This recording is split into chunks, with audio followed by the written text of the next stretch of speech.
Bom, depois de muitos trancos e barrancos, né? Por favor, Douglas, pode falar. Então, é uma pergunta meio boba, que eu também não quero atravessar aqui a nossa sequência de ensinamentos, né? Mas, assim, o que ficou gravado para mim até o presente momento é que o ensinamento das quatro montanhas, onde tudo nasce, tudo cresce, depois envelhece, depois morre, que é uma forma de encarar a vida e é uma forma também de a gente lidar com a própria mente no momento da meditação. Pelo menos até então foi onde eu consegui alcançar. Eu queria saber se esse é o primeiro passo de várias outras formas de encarar e ter, vamos dizer assim, técnicas de meditação, ou é um dos, assim, existem vários outros passos, enfim, acho que estou um pouco confuso aonde isso se encaixa, né, no processo de meditar. Né? Então, a gente, no caminho do Dharma, né, que a gente vai seguindo aqui no sério baseado nos ensinamentos que o Lama trouxe, mas não só do Lama, né?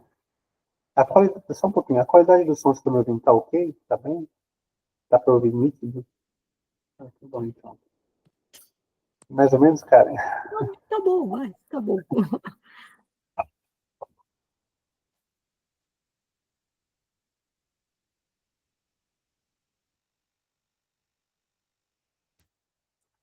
Então, a forma como a gente vem seguindo os ensinamentos aqui, seguindo os ensinamentos do Lama, mas não só do Lama, né? Do budismo como um todo.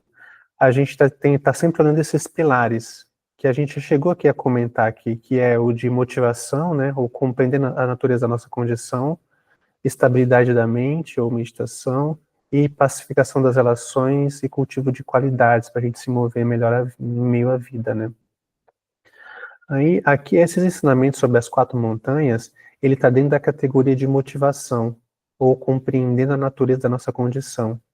Ele não está exatamente ligado à meditação formal em si, mas ele gera uma base que dá algum sentido à meditação. Porque, por exemplo, se a gente está achando que tem alguma coisa para obter em algum lugar, alguma vitória para obter, alguma coisa para alcançar e estabilizar, então pode ser que fazer uma coisa chamada meditação, em que você para e fica olhando o mundo interno, e que você não propriamente obtém alguma vitória na vida por causa disso, então aquilo pode parecer um pouco sem sentido. Sabe? Então aqui, essa classe de ensinamento, ela está dentro dessa categoria de preparando a base que dá sentido a meditar. Então a gente não está propriamente olhando para a meditação ainda aqui. Aqui a gente está trabalhando motivação. Não sei se ficou claro, assim, se tu conseguiu. Muito, muito, entendi. Agora eu consegui me situar. Obrigado.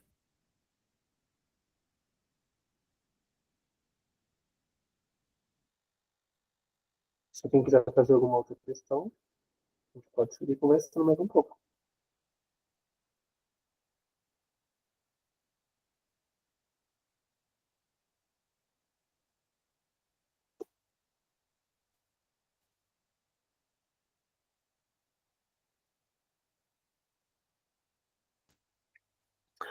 Bom, então aqui nesse a gente estava olhando no texto, né? A gente começou a falar sobre as quatro montanhas, né? Aí eu estava lembrando, né? Eu até lembro que no encontro passado eu brinquei que eu não estava entendendo muito bem a imagética do lama de uma montanha por cima, né? Mas aí depois eu me lembrei qual que é o sentido, né? Até eu estava comentando com o pessoal, acho que a Laura estava lá na sexta, né? Eu estava lembrando essa história de como é que surge essa expressão das quatro montanhas, né? Aí aquilo é contado assim, né? Que é um sutra do Buda, né?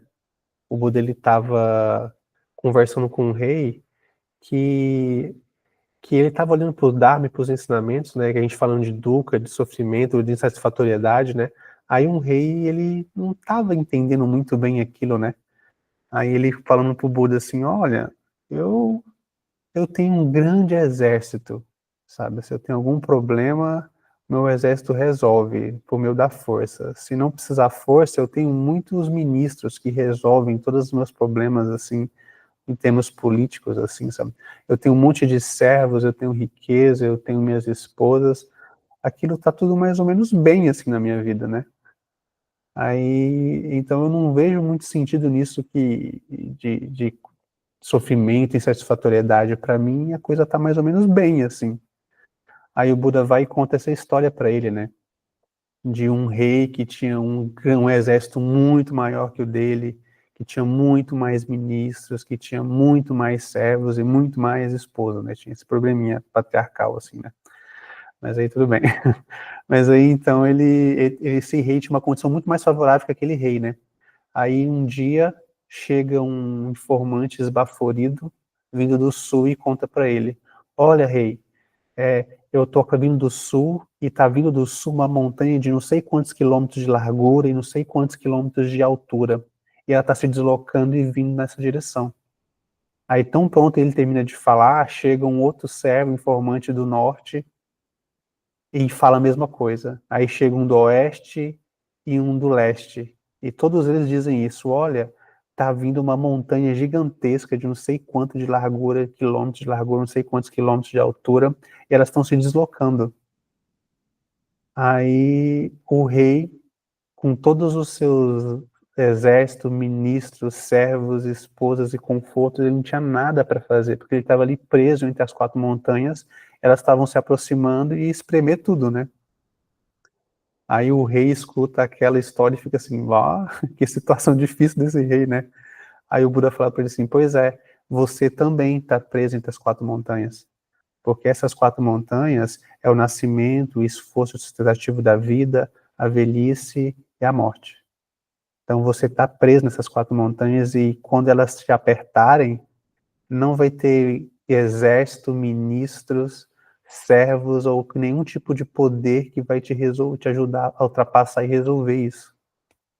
Então, através desse sutra, né, que surge essa linguagem de as 4 montanhas, né? Aí a gente estava olhando um pouco para essas 4 montanhas, né? E aí, no encontro passado, a gente está falando de dukkha, né? Que é como se fosse uma 5ª montanha, né? Que é uma montanha que espreme por cima agora, né? Então tem todos os lados, tem essa montanha que espreme por cima, que é essa insatisfatoriedade, que é o fato de que mesmo quando as coisas vão andando muito bem, né? Ainda assim, aquilo tem algum problema implícito, assim, sabe? A gente estava olhando um pouco esse ponto. Aí hoje a gente vai seguir o texto, né? Falando um pouco sobre a experiência cíclica, né? Então a gente vai retomar o texto a partir desse ponto.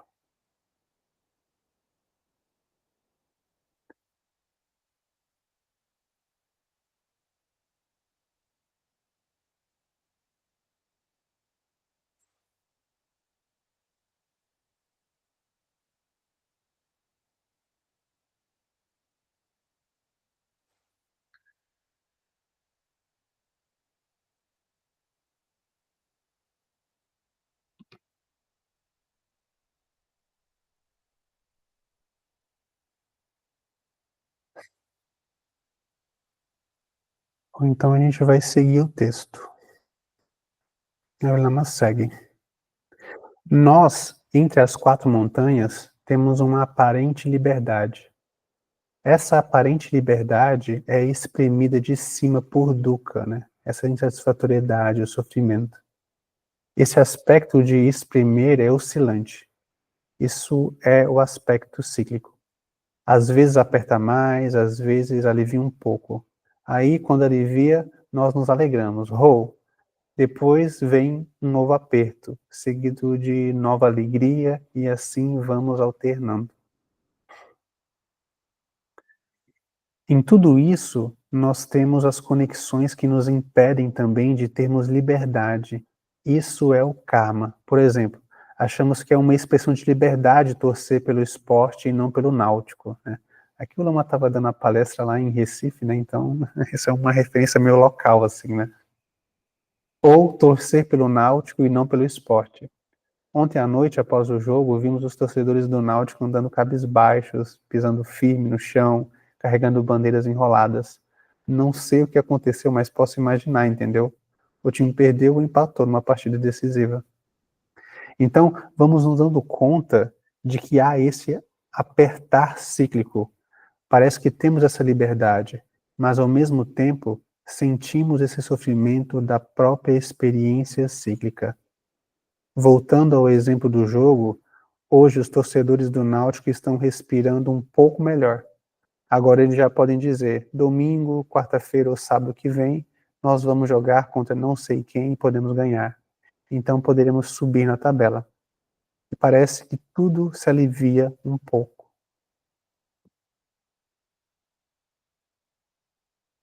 Aí, assim, eu não sei se isso ressoa um pouco em vocês, mas esse é uma experiência que a gente vai notando, assim, na nossa vida, né.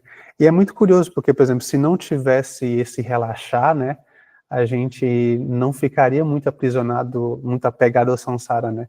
Mas aí parece que toda vez que a coisa aperta um pouco, a gente está quase desistindo, aí aparece então uma nova possibilidade, a gente vai lá, né, não, não, acho que agora vai dar certo, né. E assim, que esperança é um pouco assim, é como se a esperança ela fosse o combustível do samsara, né. É um pouco assim.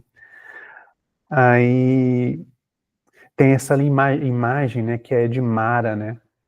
Mara é uma essa linguagem, né, que vai ser utilizada, que é um ser que ele é o grande enganador, né. Entendeu. Então Mara é dito que Mara é aquele que oferece aquilo que a gente aspira, sabe.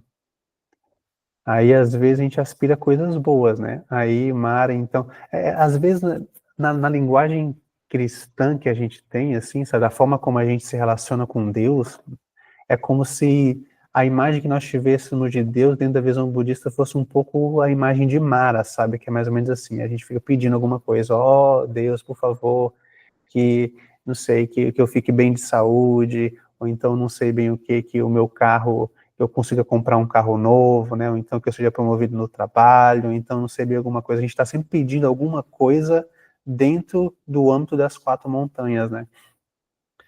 E aí a gente, toda vez que a gente ganha um respiro, um incentivo, então a gente ganha um reforço de seguir, a gente renova, né, a energia de seguir persistindo, buscando as coisas e tentando fazer as coisas darem certo, né.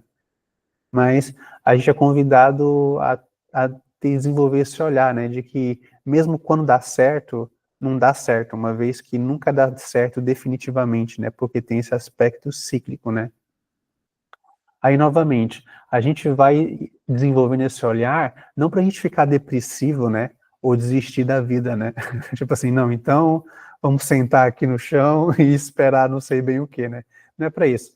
É só para a gente entender a natureza da nossa condição e a gente não esperar mais do que a condição de estar dentro das 4 montanhas pode oferecer, sabe. Então, a gente vai aprendendo a ficar um pouco mais leve nisso, né. Aí quando as coisas vão bem, a gente sorri, né, as coisas estão indo bem. Aí quando as coisas apertam, a gente sorri, as coisas estão apertadas, né. Mas, essa é a natureza cíclica, né, as coisas vão um pouco bem, as coisas vão um pouco mal, né. E a gente vai fluindo e dançando no meio disso, né.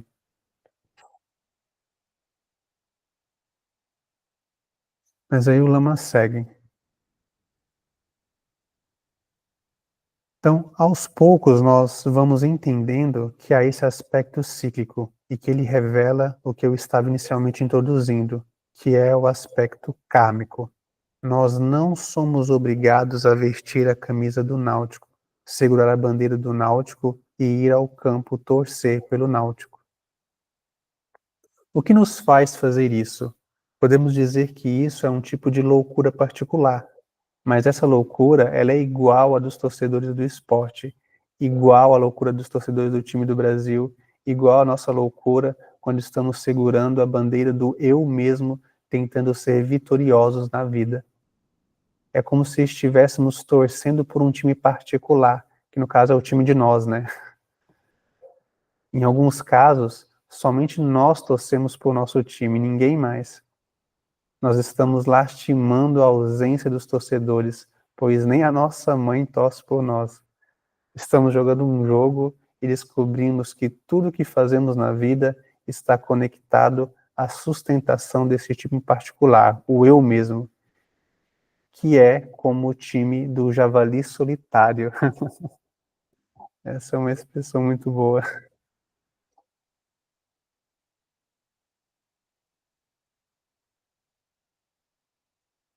Mas aí, eu acho isso uma perspectiva interessante de a gente ver, né? Como que a gente torce por nós e a gente trata a nossa vida da mesma forma que a gente torce, por exemplo, por um time de futebol, né? A diferença é que a nossa vida é um pouco mais séria, né? Mas aí vocês pensam, esse dia eu tava conversando com alguém, né? A gente estava olhando para esse aspecto, que é assim, se a gente consegue atribuir um grau de seriedade para coisas como o jogo de futebol, né? E a gente briga, se estapeia, e eventualmente as pessoas se matam por causa disso, né? E aquilo fica uma coisa séria, né? Então, como é que a gente pode confiar na seriedade que a gente atribui para as outras coisas todas, né? Então, aquilo fica, parece que a seriedade das coisas não é um fator confiável, porque a gente pode atribuir seriedade porque a gente mais ou menos quiser, né? Então, não é porque a nossa vida é séria, então que o fator de ser sério, então significa que aquilo é verdadeiro, né? A gente consegue ser sério com coisas completamente construídas, né? E aí a gente pode olhar na nossa vida, né? A gente já foi sério em muitos projetos. E hoje a gente olha e vai dizer assim, aquilo não era tão importante assim, mas naquele momento era uma grande coisa, né? E eu passei muito mal com aquilo. Agora hoje eu olho aquilo não era nada. Uma coisa muito pequena, né? Aí a gente pode olhar um pouco desconfiado para as coisas que são muito sérias e importantes para a gente agora, né? A gente fica guarda um pouco essa desconfiança, assim.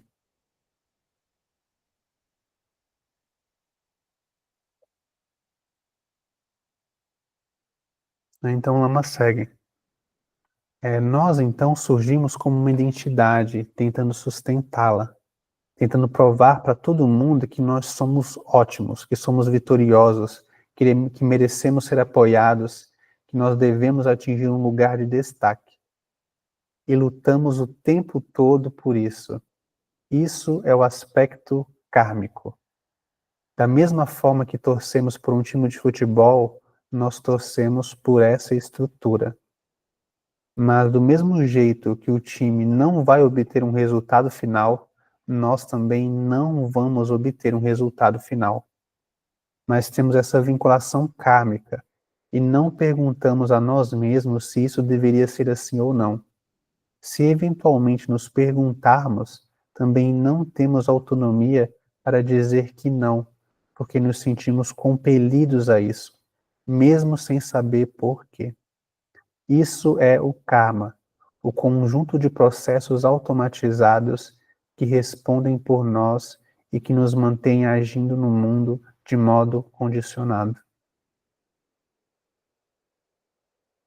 Aí aqui a gente é convidado a olhar para essa experiência que seria o eu, né? Aí a gente fica tentando ver, assim, né? Como é que seria a gente operar no mundo sem ser a partir desse referencial que a gente chama de nós mesmos, né? É como se não houvesse uma outra possibilidade, né? Aí esse teto de não enxergar uma outra possibilidade operativa, a não ser pela imagem de um eu, isso é o que o Lama está chamando de karma, né? De prisão kármica, né? De avidya também, eventualmente vai ser chamado assim, né? Aí a gente vai olhar para nós, assim, ver o que que seria eu de fato, né? Aí isso é uma pergunta interessante, né? O que que seria eu, né? Aí quando você vai olhar internamente, aí você vai dizer, o que que seria eu? Eu sou o meu corpício. Ah, mas aí esse corpo, ele não é estável, né? Ele é mutável o tempo todo, né? É como é que a gente pode ser uma coisa que não é fixa, né? Que é completamente mutável. E, tipo assim, eu não sei se o meu sistema digestivo, ele tá completamente aliado com as minhas ideias, sabe? Ele parece ter ideias próprias, eventualmente, assim, sabe? Aí os meus cabelos também, eles crescem e não me pedem permissão, sabe? As unhas também, sabe? Aí tem um conjunto de operações nesse corpo que aparentemente tem ideias próprias. Eu não escolhi respirar nem meu coração bater. Aquilo está simplesmente acontecendo, né? Aí, então quer dizer que eu sou um ser que é vítima, que eu sou o corpo, mas eu não controlo o corpo. Então, como é que é isso? Eu não tenho liberdade? Então a gente já começa a ter uma confusãozinha, né? Se a gente dizer nós somos o corpo, né? E aquilo é mais ou menos assim, né? Mas apesar de a gente ter essa conexão muito íntima com o corpo, né? Mas aí também a gente pode ver, vamos supor, tipo assim, então eu sou o corpo. Aí vamos supor que aconteça uma grande tragédia, que eu espero que não aconteça com ninguém, que alguém perde o braço. Aí, quem é você agora? Você perdeu um pedaço do corpo, né? Aí você mudou. Bom, mudou, né? Mas você deixou de ser você? Aí é que essas perguntas já começam a ficar um pouco estranhas, assim, né? Um pouco difícil de responder. Não, eu sigo sendo eu, mas eu não sou mais eu, porque agora eu não tenho um braço. Aí eu preciso aprender a operar de outro jeito, né? Então, aí quando a gente olha para nós e pensa que nós somos o corpo, isso é uma vinculação kármica. Nós estamos operando a partir de um corpo. Um corpo esse que a gente nem controla. Aquilo está simplesmente operando, acontecendo assim, sabe? Aí a gente poderia olhar para nós e dizer assim, não, eu sou as minhas sensações. Eu sou o que eu sinto. Claro, né? Mas aí, você também não controla exatamente o que você sente. É como se o que você sente, o que a gente sente fosse um pouco automatizado. Por exemplo, alguém falar, você é horrível, e a gente, o quê? Já reage, assim, eu horrível, como assim? Alguém te diz, você é maravilhoso, eu sou maravilhoso mesmo. Então a gente vai tendo respostas automáticas, assim. Aí se um mosquito pica a gente não pensa, olha que maravilha, que ele finalmente conseguiu um pouco de alimento, né? Ele estava morrendo de fome, não sei com quanto tempo ele estava procurando, não, a gente já vai lá e quer dar um jeito de se livrar daquilo. Então a gente tem um conjunto de sensações que nós dizemos, isso sou eu, mas que a gente não sabe direito de onde é que aquilo vem, e aquilo vai simplesmente acontecendo, operando, né? Então a gente poderia se definir pelas nossas sensações, mas aquilo também é mais ou menos, porque a gente não sabe de onde é que elas vêm, e a gente não tem exatamente um controle, pelo menos inicialmente, ou em uma grande margem de reações, né, e de sensações. Aí a gente poderia dizer, não, eu sou o que eu penso, né? Eu sou o que eu vejo, o que eu entendo, o que eu digo. Mas aí também, né, dependendo, a gente não é muito confiável, né? A gente muda de ideia muito rapidamente, né? A gente está vendo as coisas de um jeito, aí de repente a gente muda. Mas não só a gente muda, como a gente também pode ver errado, né? Às vezes a gente vê uma coisa de um jeito e tem uma convicção. Aí daqui a pouco a gente viu que a gente estava completamente enganado, sabe? Então, se a gente se vincula muito a uma ideia, a gente está um pouco condenado, porque as nossas ideias vão mudar, nossas visões vão mudar, né? Então, a gente pode seguir olhando, né? Aqui eu estou passeando um pouquinho, né, por aquilo que a gente vai chamar de os cinco skandhas, né? Que são formas, sensações, percepções, discriminações, formações volitivas e consciência, né? Então, isso é uma forma da gente analisar o que, que seria um eu dentro da perspectiva budista, né? Aí, em algum outro momento a gente provavelmente vai retomar para esse aspecto, né? Mas o ponto aqui é assim, existe uma vinculação kármica, no sentido de que a gente não entende muito bem e que não vê uma outra possibilidade a esse projeto automatizado que nós chamamos de eu. E a gente não consegue conceber direito outras formas de operar que não essa forma kármica. Isso não é assim, não precisa ser assim, mas de modo geral a gente opera desse jeito, sabe? É do mesmo modo que uma pessoa que, como o Lama está trazendo, está torcendo por um time de futebol, né? Ela não precisa torcer para aquele time de futebol, ela pode ter outras ideias, ela pode trocar de time ou pode fazer uma outra coisa, sabe? Mas enquanto ela está vinculada karmicamente ao final do campeonato, perdendo de 7-1, aquilo é horrível, sabe? E ela sente que aí ela olha para alguém do lado que está lá calmo, falando que aquilo não é nada. Aí a pessoa vai dizer, como que não é nada? Você não tem coração, você não está vendo o que está acontecendo, né? Então é assim. Aí, da mesma forma, é os mestres, eles chegam para a gente e dizem, olha, Você está nessa confusão toda, mas a natureza da sua mente, que é livre, segue intacta. Aí a gente, tá bom, muito bom que você está dizendo isso, mas e agora? Eu faço o que com isso, né? É a mesma coisa, tipo assim, que a gente chega para alguém que está sofrendo com um time de futebol, fala, isso aqui não é nada. É que ele não vai cair muito bem, né?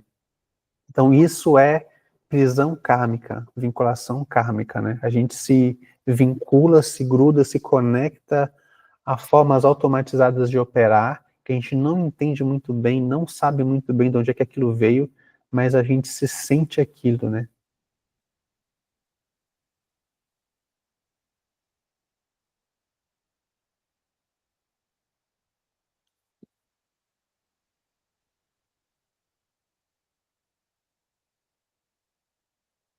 Então, Lama segue, né? Em resumo, percebemos que estamos entre as quatro montanhas, com algo pressionando de cima, que é o sofrimento ou insatisfatoriedade, que aperta de tanto em tanto, por vezes dando uma aliviada num processo oscilante. E ainda que tenhamos alguma liberdade aí dentro, enquanto corremos de um lado para o outro, essa liberdade está condicionada a uma estrutura kármica, que é um processo interno inexplicável, que nos faz fazer coisas, mesmo que achemos que não é o caso, ou que nos impedem de fazer coisas que achamos interessantes, né? Aí todo mundo que já tentou fazer uma dieta, né, sabe o que é o karma, né? Aquilo não é uma coisa fácil.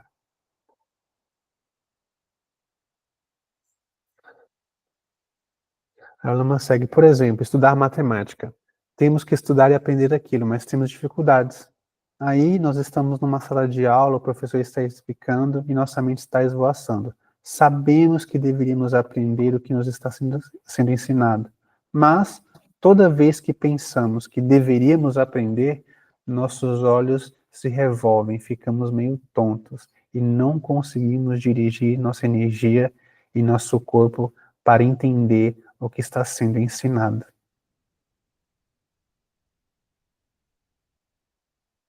E quando chegamos em casa, a mãe diz: fiz sopa de nabo, que é ótimo para a saúde, e dizemos: sopa de nabo, isso é horrível, amargo. Então a mãe explica que é bom para a saúde, que depura o sangue, que tudo que tem sabor amargo é bom. Assim, ainda que entendamos tudo isso, continuamos sem achar interessante comer a sopa de nabo. Então, em relação àquilo que nos faz bem, temos um karma de oposição.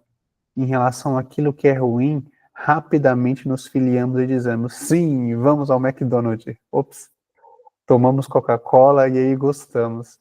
Sabemos que nos faz mal, mas é aquilo que nós queremos. Aí dizemos, hoje estou me sentindo bem, posso comer.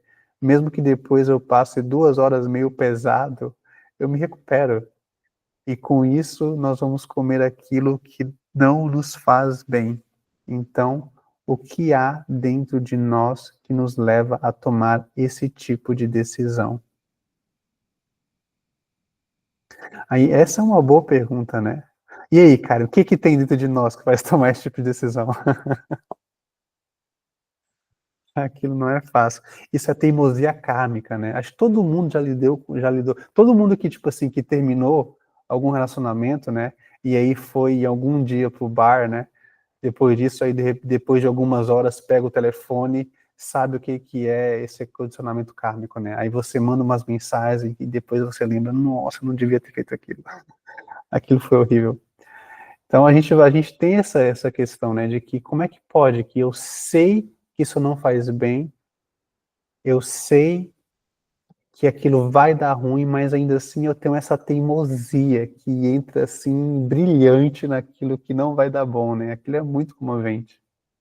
Isso é karma. Isso é tipo assim, a gente não adianta a gente tentar vencer pela razão, né? A gente vai ter que entender, para a gente conseguir ultrapassar o karma, a gente vai ter que refinar a nossa visão, né? Aí daí começa a entrar a meditação, né? Por exemplo, quando você começa a praticar a meditação e você começa a desenvolver um nível de olhar interno, assim, você rapidamente, assim, pode ser que tu descubra aquilo que a gente vai chamar de energia. Aí a gente pode usar essa linguagem, que energia é esse impulso que te leva, sabe, para uma determinada direção, né? Ou não, né? Então, aí tu localiza, tipo assim, vamos, sei lá, lavar a louça, aí tu vê a tua energia. Não, lavar a louça não, eu não tô cansado, deixa essa louça para depois, eu não vou lavar a louça não. Ah, mas então tá bom, sei lá, acabou de chegar fulano de tal, ele tá te chamando para ir ali na pizzaria. Vamos, na pizzaria a gente vai, né? Então a gente vai localizando essa energia, assim, essa capacidade que nós temos de atribuir brilho e diminuir brilho. Aí geralmente esse brilho, a ausência de brilho, ela está vinculada a aspectos que nós vimos como externos, né?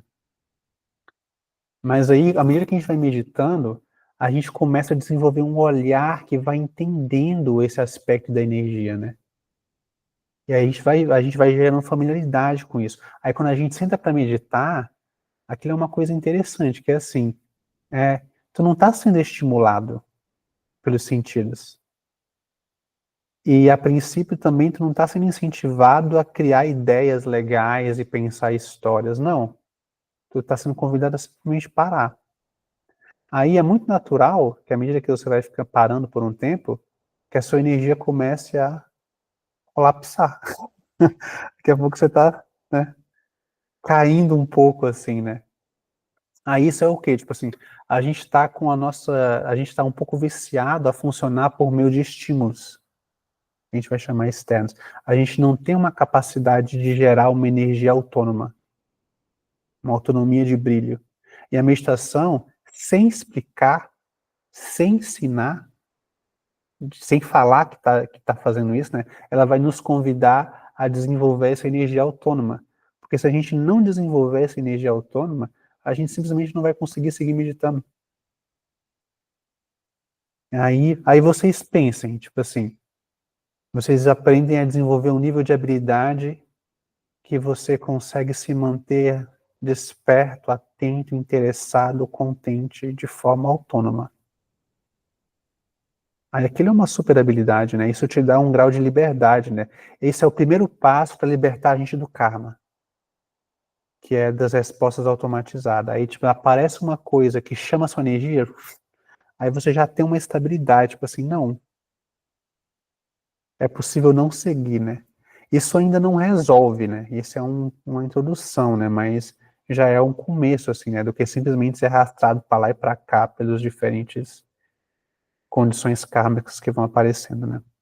Mas aí o Douglas, pode falar, Douglas. Não, só queria voltar na parte kármica, onde a gente faz o mal, aquela pergunta, né, o que nos leva a tomar esse tipo de decisão, mas eu queria expandir um pouco mais ainda, saindo do nível individual, falando no nível humanidade. A gente hoje sabe que a gente está destruindo o planeta, e aqui eu não estou querendo politizar nada, é só um fato, né? E a gente faz mal para o planeta, o único planeta onde a gente pode viver, né? Então, isso também é. Ih, ah, tá. Isso também é um ponto kármico, né? Como é que a gente pode enxergar esse fato onde a gente está caminhando como humanidade?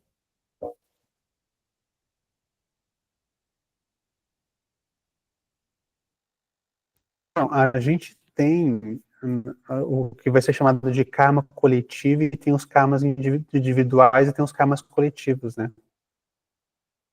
Então, acho que essa visão que você está trazendo, que é um pouco mais ampla, né, que sai do indivíduo, né, é o que a gente vai chamar de karmas coletivos, né? Aí aquilo que é muito comovente, por exemplo, que a nossa liberdade individual, eventualmente, não consegue atravessar o karma coletivo. Por exemplo, vamos supor que tu desenvolva um grau de liberdade interno que tu consiga fazer, por exemplo, que tu tenha genuinamente a aspiração de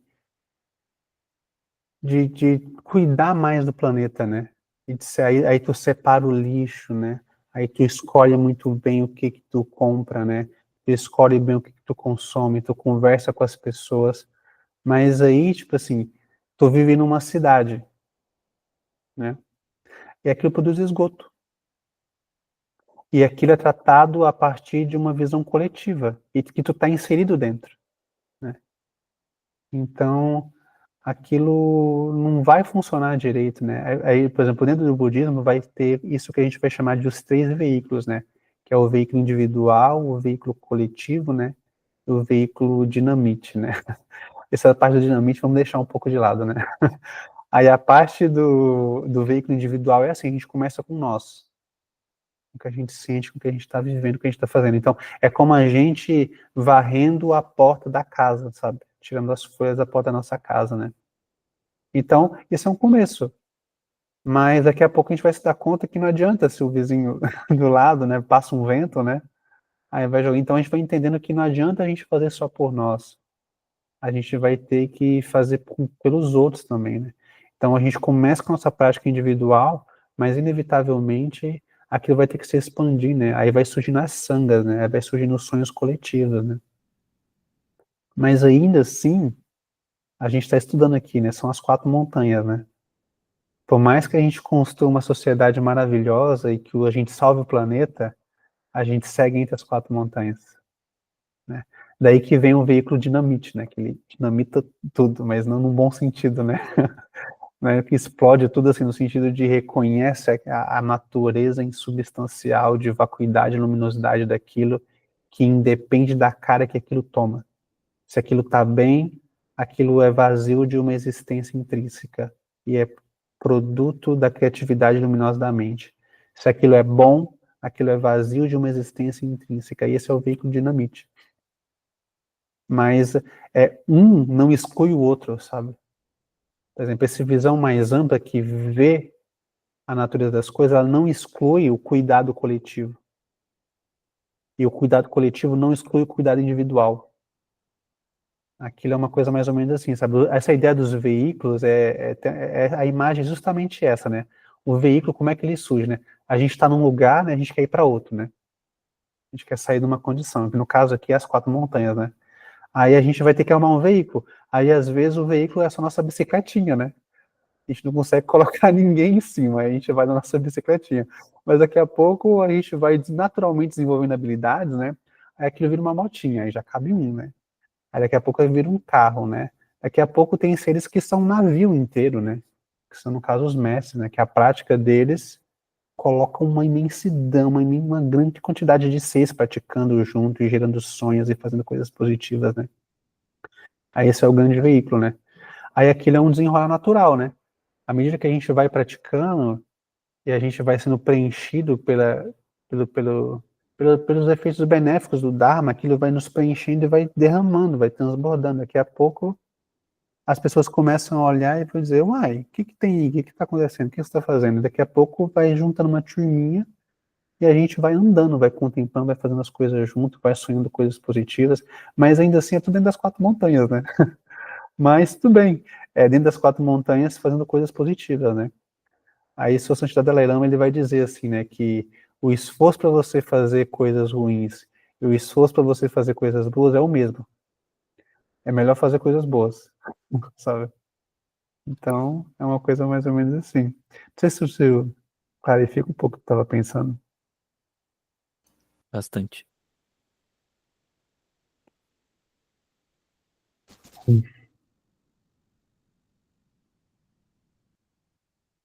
Mas então a gente vai seguir mais um pouquinho.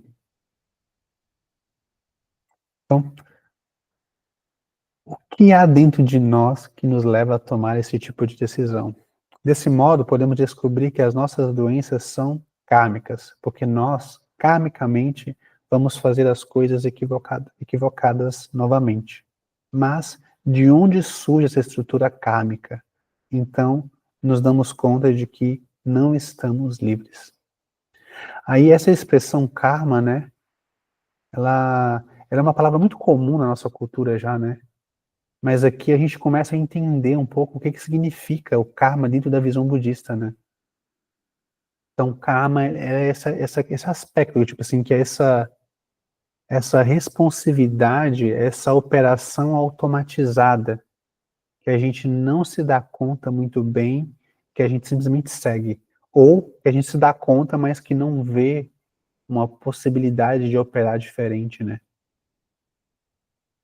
Então, isso é karma. Então, Essa é, em linhas rápidas, a descrição parcial e pessimista da nossa situação. No entanto, eu ainda não falei nada sobre as nossas aptidões verdadeiras. Então, ufa, né, pessoal? Tem notícias boas, né? Eu lembro que quando eu comecei a estudar esses ensinamentos, assim, foi exatamente aqui nessa sala aqui que eu tô agora, né? Que é uma sala de meditação aqui no Sabe Caminho do Meio, né? Eu tava aqui fazendo retiro, né? Aí eu lembro que eu fiquei umas 2 semanas. A gente estava em retiro, né? A gente estudava pela manhã e meditava à tarde e à noite, né? Estudava pela manhã e assim, eu lembro que eu fiquei 2 semanas só olhando para esse aspecto das 4 montanhas. Eu não aguentava mais. Aquilo era só tristeza, sabe? Eu falei, tudo bem, eu vim aqui para ficar deprimido, como é que é isso, né? Mas não é, pessoal, é como a gente estava comentando semana passada, né? Aqui a gente está entendendo a nossa doença para a gente se convencer a tomar o remédio, né? Então é um pouco assim.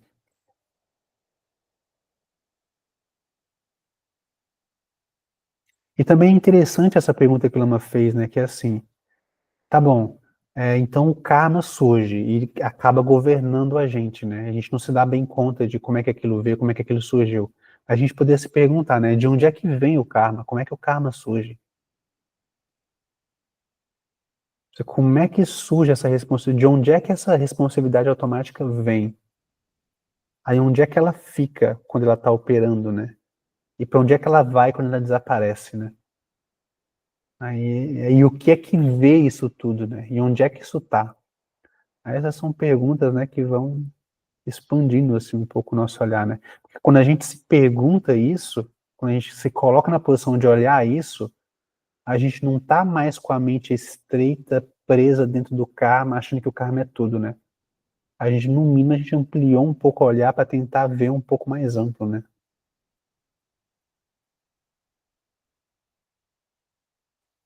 Então, estou apenas descrevendo aquilo que... Então, no entanto, ainda não falei nada sobre as nossas aptidões verdadeiras. Estou apenas descrevendo aquilo que sonambulamente nos conduz.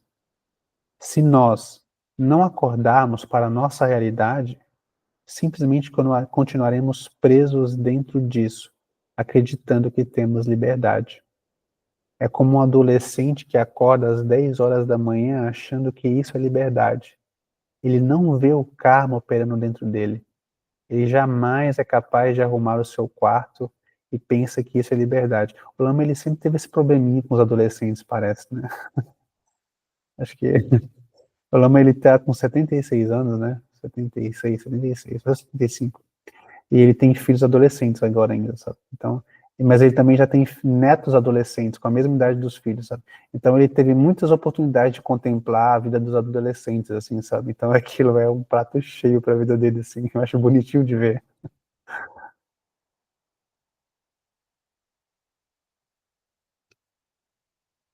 Então, na verdade, sonambulamente, seguimos nossos impulsos e pensamos que isso é liberdade. No entanto, esse conjunto de impulsos é justamente a nossa prisão. O adolescente que acorda tarde, não arruma o quarto, não sabe das 4 montanhas e de Dukkha, não sabe da experiência cíclica, nem do karma. Pensa que está livre, da mesma forma que alguém pensa que é livre diante da televisão. Ela sequer consegue se levantar. Assim, ainda que pensemos que estejamos livres, nós estamos completamente encaixotados, né? A gente, então, aqui a gente é convidado a ampliar um pouco o nosso conceito de liberdade, né? Que, de modo geral, o que a gente, no senso comum, né, a gente vai chamar de liberdade a liberdade de seguir nossos karmas, né? Aí eu tenho um impulso para isso. Se eu posso seguir isso, então eu sou livre. Agora, se eu não posso seguir o meu impulso, então eu não tenho liberdade, né?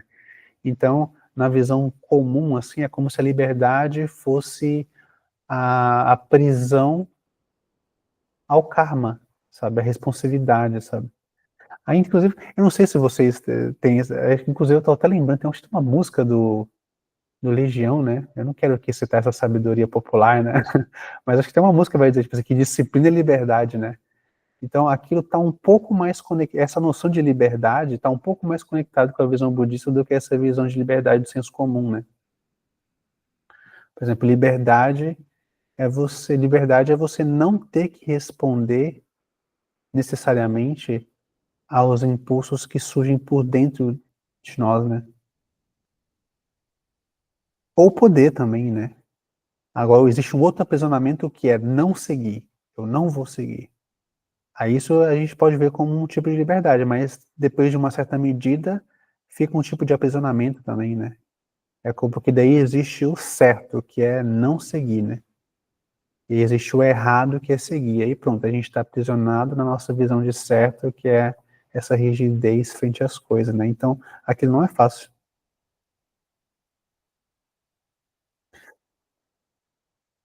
Então, especialmente quando começamos a estudar os ensinamentos e a perceber a nossa própria situação, começamos a olhar as pessoas ao nosso redor e vemos que elas também estão presas e que não se dão conta disso. Aí nós surgimos com um cajado na mão, uma batina, pés descalços, dizendo: somos os salvadores do mundo, né? Começamos a pregar a palavra do Buda, né? Mas ninguém vai ouvir, pois estão todos excessivamente ocupados. Aí você vira um esquisitão, né? Aí as pessoas, tá todo mundo ocupado nos projetos, né? E você chega lá dizendo: olha, então, isso vai acabar e não tem um sentido. Aí a pessoa vai dizer: não, sai pra lá, seu baixo astral, né? A gente não tá querendo ouvir isso, né? Tá querendo ouvir uma coisa direita, né? A pessoa vir aqui dizer: que isso, não, sai pra lá. Então aquilo é um pouco assim.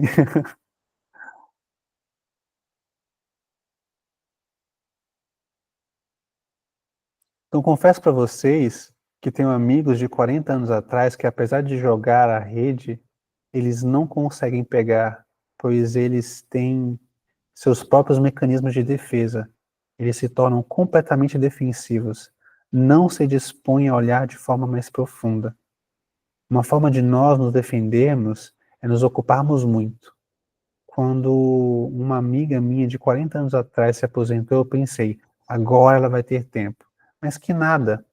Ela aprendeu a mergulhar com cilindro e vive viajando pelos lugares mais diferentes do planeta. Aí a gente vai pensar: olha que maravilha, né? Isso é que é vida, né? Aí, pois é. Ou seja, ela segue fugindo. Ela não olha para dentro. E isso foi uma decisão que ela tomou. Ela se ocupa afanadamente de tudo. Desse modo, ela não tem essa disponibilidade.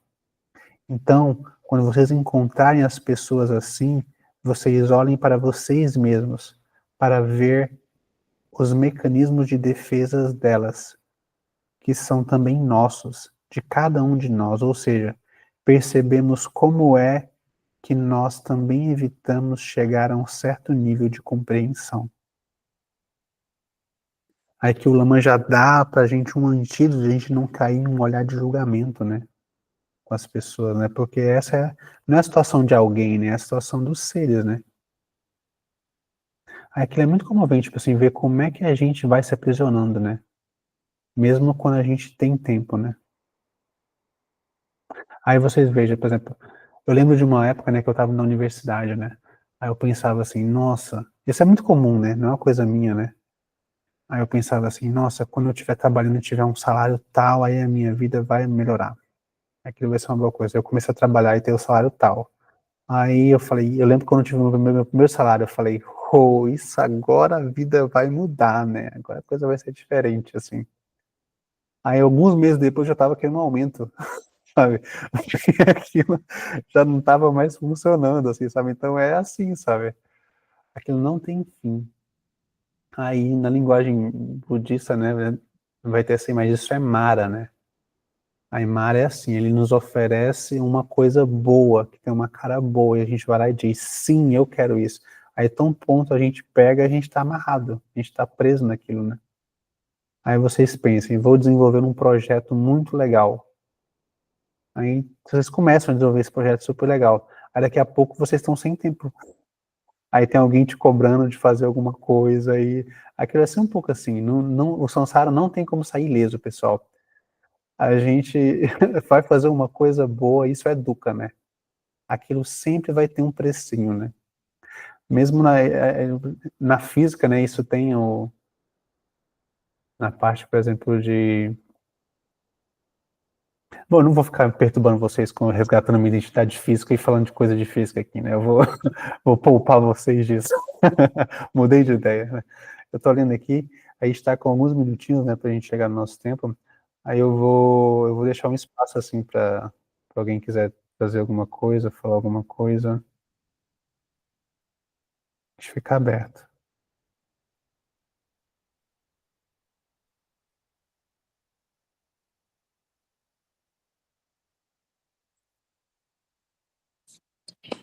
Oi, pessoal. Eu fiz o exercício de tentar observar a Duca nas coisas, né? Então, em tudo tinha. E no começo tu começa a dar risada porque tu tá fazendo exercício e tu tá aprendendo. Eu consegui observar e até que eu tive um prazerzinho em achar. Mas depois de um tempo eu comecei a ficar irritada, sabe? Tinha tudo, em todos os momentos tinha alguma coisa, sempre tinha alguma coisa. E aí começa a perder um pouquinho do brilho, tu fica um pouquinho desanimado, assim. Uhum. Bom, é assim, uma vez que tu aprende a ver essas coisas, não tem como devolver direito, né? Mas aí, É um problema. por exemplo, tu veja, né? Antes, a gente está falando de karma, quando a gente fala de karma, a gente também vai ter que falar inevitavelmente junto de liberdade.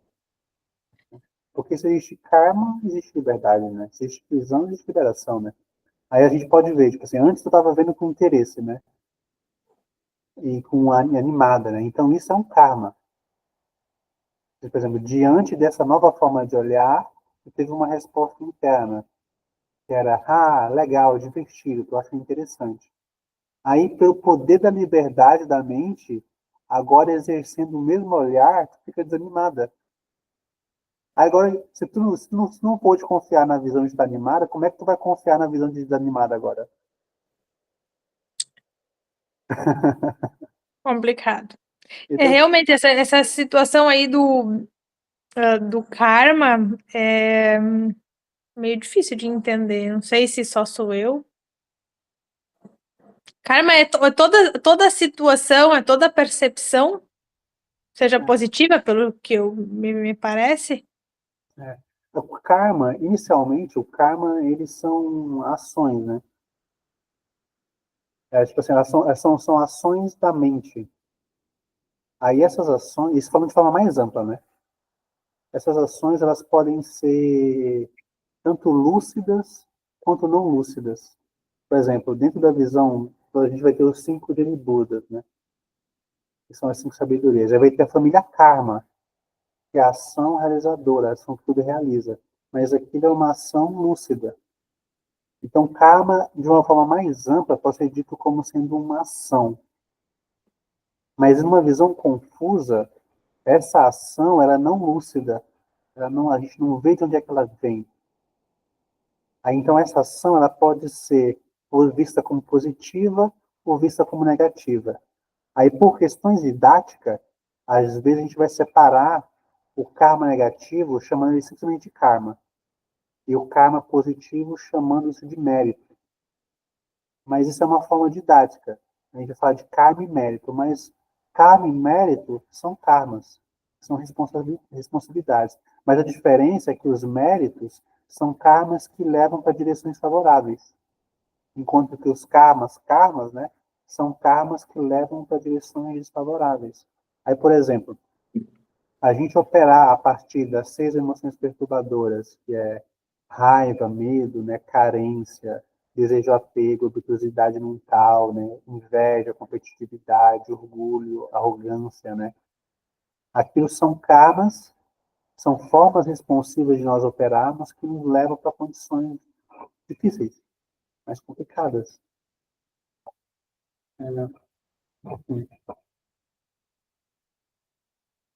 Tá, acho que entendi. Mas vai ter karmas que nos levam para condições mais favoráveis. Por exemplo, se a gente, em vez de operar pelas 6 emoções perturbadoras, a gente operar pelas 4 incomensuráveis, que é a gente cultivar um olhar de compaixão, de bondade, de generosidade, sabe, de moralidade, enfim, aí a gente vai ter, essas são formas de agir, de operar, são ações, mas são ações que levam para uma direção positiva, né? A gente vai ter as 4 incomensuráveis, as 6 perfeições, né, que é compaixão, bondade, equanimidade, né, energia autônoma, disposição, generosidade, moralidade, paciência, energia constante, concentração, sabedoria, que são formas que são karmas, mas são formas de operar que nos levam uma direção positiva. Mas depois de um tempo, a gente vai ter a perfeição dessas karmas, né? Que daí vira uma outra coisa, né?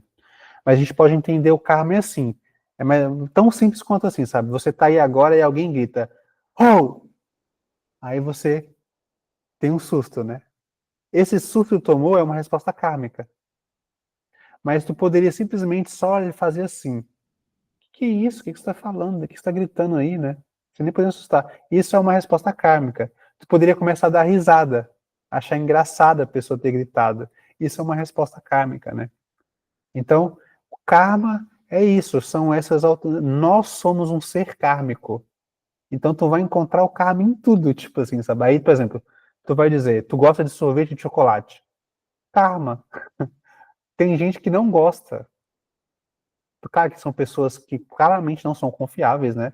Mas tem pessoas que não gostam de sorvete de chocolate, sabe? Então, isso tudo é karma, sabe? Não sei se ficou claro, Carol, se deu para ajudar. Deu. E a gente tem como mudar, então, para um karma positivo, conforme a gente está praticando, vira um hábito, e aí a gente vai começar a trocar aqueles karmas negativos por positivos. Isso é uma parte do caminho, que não resolve. Não é o medida final, mas é uma parte do caminho que a gente vai ter que passar, tá no caminho. É mais ou menos assim, a gente está operando de forma confusa. Aí a gente vai entender a nossa confusão e vai tentar criar uma condição mais favorável, né? Sim. Aí, à medida que a gente vai gerar uma condição mais favorável, fica mais fácil praticar, né? Aí, uma vez que a gente tem uma condição mais favorável para poder praticar, aí a gente vai, então, cultivando uma mente que vai além de karma e mérito. Mas o caminho é assim. A gente evita karmas, gera mérito. Aí, a partir dos nossos méritos, a gente vai cultivando lucidez, sabedoria. Aí vai ser dito que esse é o caminho do mérito e da sabedoria. Sim. Eu acho que de tudo a gente tem que entender um pouquinho para continuar, e o resto a gente vai terminando de montar. É. E, de novo, tipo assim, Os outros 95% você aqui, a gente vai entender que nosso estudo é cíclico, né? sim. Então a gente não precisa entender tudo agora, né? A gente Uma entende um hora a gente pouquinho pega. e segue adiante. Aí depois a gente volta. Aí a gente vai dizendo, então tem aquela coisa, então, que é mais que eu não tinha visto, né? Então essa é a beleza do estudo cíclico, né? Você pode ir andando relaxado, assim. Você não tem, os 95 que você não entendeu agora, você entende na próxima rodada, né? E se não entender tudo, tem a outra rodada. E para isso que tem o caminho, sabe? A gente vai seguindo pacientemente. Por isso que tem toda semana. É. Não, aí aqui tem todo dia do caminho do meio, né? Aqui são mais, para vocês que são mais, né? São mais espécies, uma vez por semana dá, né? Agora para a gente que é meio cabeçudo, tem que ser todo dia. Senão, aquilo não funciona.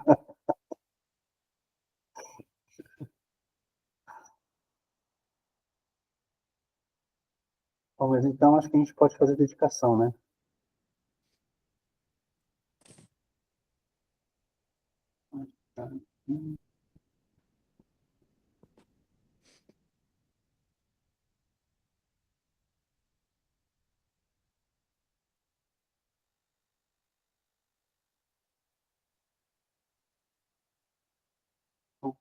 Os méritos desse encontro se expandem e toquem a todos. Que o Mestre Universal da Paz e da Compaixão, Sua Santidade Dalai Lama, juntamente com todos os mestres de todas as tradições que veiculam essa mensagem de uma longa vida, todos estejam a salvo de gerar pensamentos negativos, obstáculo mais destrutivo.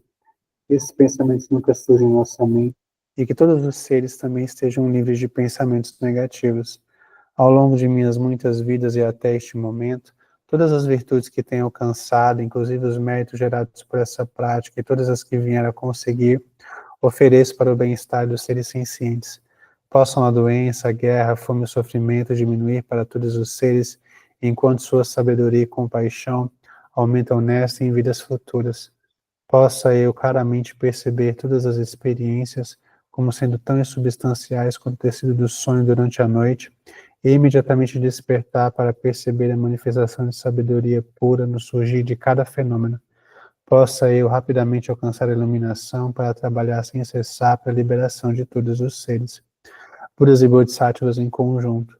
Seja qual for a sua motivação, sua ação benéfica e preces auspiciosas, seja qual for a sua onisciência, realizações e poderes benévolos, seja qual for a sua imensa sabedoria, eu que igualmente venho para beneficiar os seres, algo para que possa alcançar as mesmas qualidades. Neste exato momento, possam nem mesmo os nomes doença, fome, guerra e sofrimento ser ouvidos pelas pessoas e nações da Terra, mas possam sim sua conduta moral, mérito, riqueza e prosperidade crescer, e possam a suprema bem-aventurança e bem-estar sempre surgir para elas. Quem Lop Cho Sung Rin Lu Che Zang Lin Sa Sung Cha Par Pel Dro Ju Chuk Sun Não Adam Midrau do Sung Ele Show.